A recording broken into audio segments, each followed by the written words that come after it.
I'd like to show you some results from running the regression on the entire data set.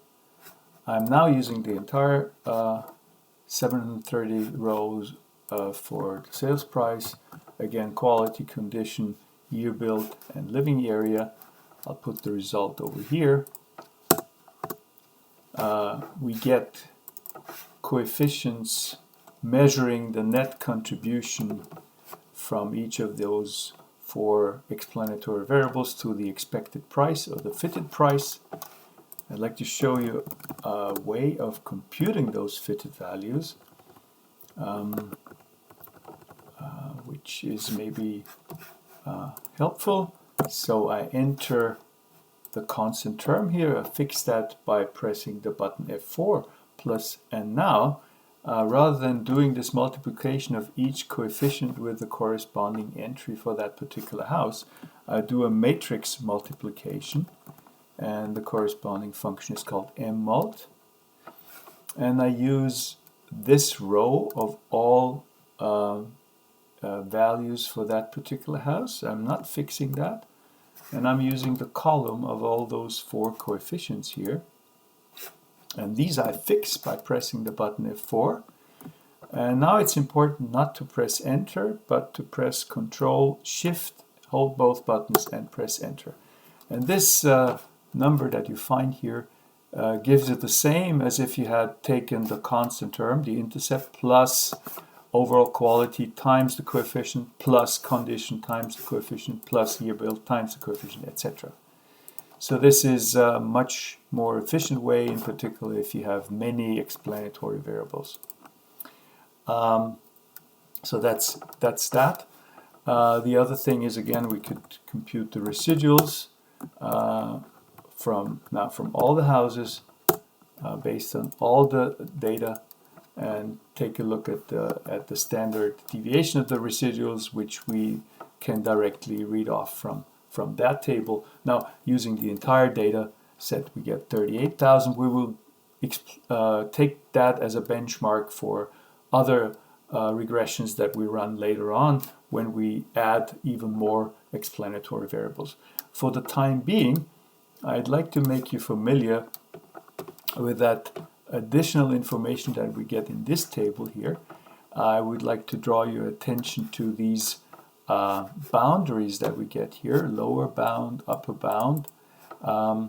This is duplicated here, and the only reason why this is duplicated is in the data analysis call, we could choose a different confidence level rather than the 95%.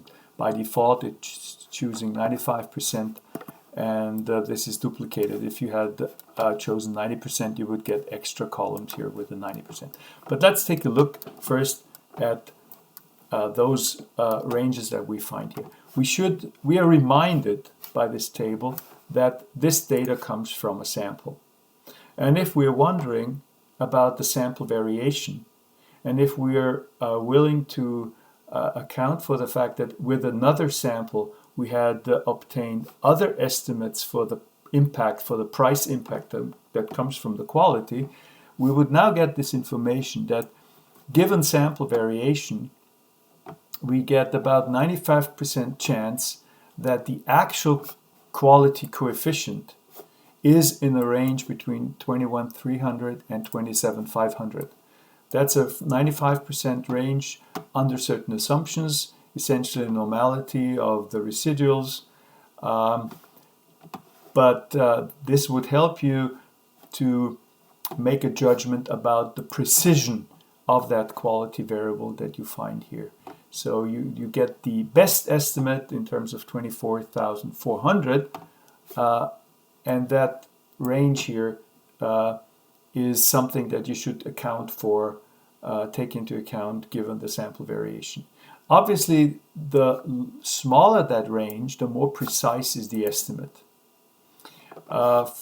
And a way of judging the precision in relative terms is given by this next column here, or next two columns. This standard error is measuring the sampling variation of that coefficient, and it has actually already been used in computing those two boundaries. It's essentially taking that coefficient plus minus 2 times that standard error, which gives you those two boundaries. So that standard error for the condition here is similar magnitude, but the coefficient is much smaller. So that would mean that, relatively speaking, the precision of the overall condition estimate is worse than the estimate associated with quality. And one way of judging that directly is to take the ratio of those two numbers, and this is given in this t statistic here, 15.5, and the ratio of those two numbers, 6,350 over 1,400, is about 4.5 as a t statistic. And the larger that t statistic is, the higher the precision of that estimated coefficient. And the rule of thumb that is frequently used is saying that you would only account for a explanatory variable if the t statistic is, in absolute terms, greater than 2. But that's definitely not the only selection criterion, and we will look at others later on.